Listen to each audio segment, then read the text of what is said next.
Der heutige Thementag hat sich mit der Lehreraus- und Weiterbildung befasst. Das ist ein wichtiges Thema unserer Ansicht nach. Wenn wir uns mit der Bildungsqualität befassen, schauen wir uns häufig die Schülerinnen und Schüler an und was sie gelernt haben in unseren Bildungsprojekten. Gleichzeitig habe ich das Gefühl, wir haben uns im Resti noch zu wenig systematisch wirklich auch mit der Lehreraus- und Weiterbildung befasst, obwohl sehr viele unserer Projekte solche Lehrerweiterbildungen auch beinhalten. Deswegen denke ich, die Diskussionen am heutigen Thementag waren extrem relevant, dass wir uns auch mal mit Fragen auseinandergesetzt haben, wie gestalten wir Lehreraus- und Weiterbildung effektiv, wie messen wir die Wirkung von solchen Lehreraus- und Weiterbildungsmaßnahmen und wie können wir mit den Systemen im jeweiligen Land besser zusammenarbeiten, um die Wirkung unserer Projekte auch nachhaltig zu sichern.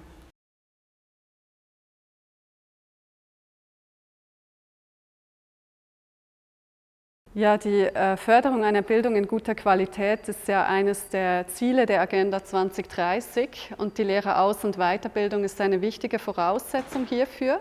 Das wird auch im Unterziel 4c explizit erwähnt, dass hier die Lehreraus- und Weiterbildung noch weiter gestärkt werden muss. In der Realität sehen wir leider noch immer, dass sehr viele Lehrer ohne jegliche Ausbildung in den Klassenzimmern stehen. Weltweit sind nur 85% der Lehrkräfte ausgebildet. Wir hören oft von Lehrkräften, dass die Ausbildung, die sie erhalten haben, zu wenig relevant ist für die effektiven Herausforderungen, die sich ihnen auch im Klassenzimmer stellen.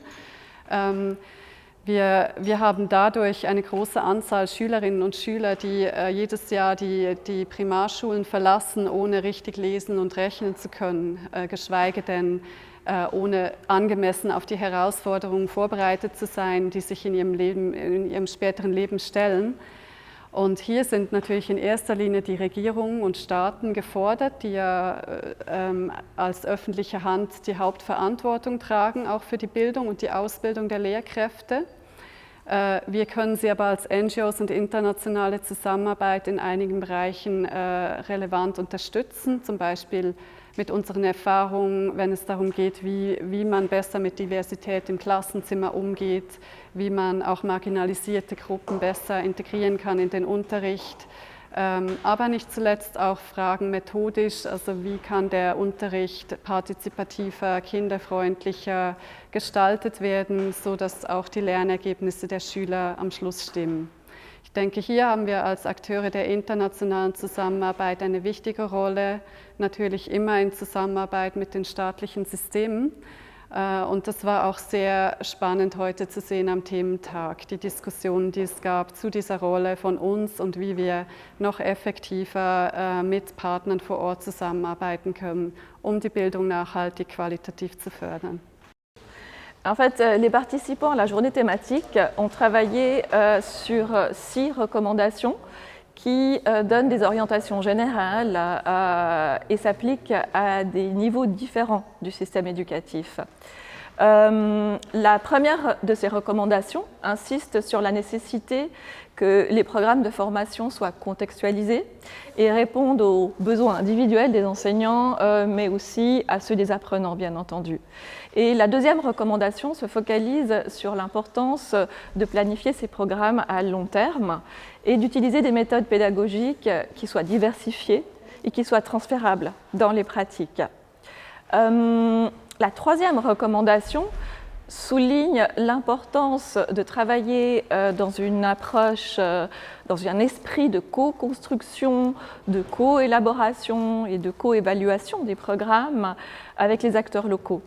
C'est-à-dire, elle insiste, enfin, à cet égard, cette recommandation rappelle à quel point l'implication des responsables pédagogiques locaux, des autorités scolaires et des officiels en charge des politiques de formation est un aspect fondamental pour assurer la pérennité des programmes qui sont mis en œuvre.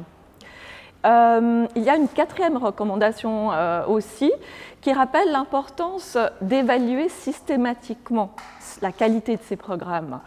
Et la cinquième de ces recommandations insiste sur l'importance de considérer les programmes dans une perspective systémique, c'est-à-dire comme un ensemble relié à d'autres aspects de la qualité de l'éducation, comme par exemple les infrastructures, le matériel pédagogique, mais aussi la santé des élèves et des enseignants, entre autres. Et enfin, une 6e recommandation qui a été travaillée rappelle l'intérêt du travail de lobbying et de plaidoyer qui est réalisé par les organisations de la coopération internationale afin que les États intègrent ces programmes de formation dans leur propre planification, qu'ils se dotent d'instruments de mesure de la qualité et aussi de meilleures conditions cadres pour l'exercice du métier d'enseignant. Il faut ajouter quelque chose de transversal par rapport à ces 6 recommandations, c'est qu'il s'agit, elles ont une importance égale entre elles, elles sont complémentaires entre elles. Et elles découlent aussi d'un travail collaboratif qui a été mené entre les différentes organisations membres du récit, un travail qui va être complété au fil de ces prochains mois à partir justement des contributions qui ont été récoltées au long de cette journée.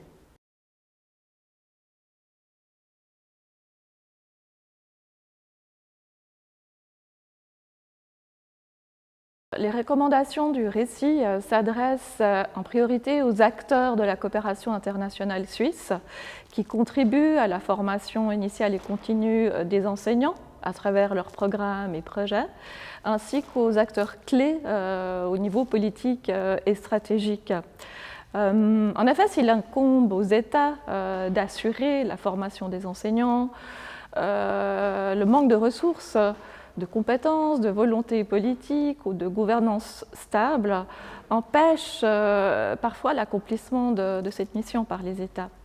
Dans ce cas, en fait, les acteurs de la coopération sont appelés à investir dans la formation initiale et continue du métier pour le personnel enseignant, dans une optique évidemment de subsidiarité des acteurs étatiques, et ça c'est vraiment un point important. Et ces recommandations, donc, elles sont importantes aussi parce qu'elles permettent de visibiliser le travail des acteurs de la coopération internationale dans ce domaine de la formation des enseignants, mais aussi de dessiner un cadre de pratiques communes et cohérentes. Et puis, en dernier lieu, il faut rappeler que l'ODD 4, qui promeut une éducation pour tous de qualité, qui est une visée centrale de l'agenda 2030, ne pourra pas être atteint sans un investissement significatif dans la qualité de la formation des enseignants.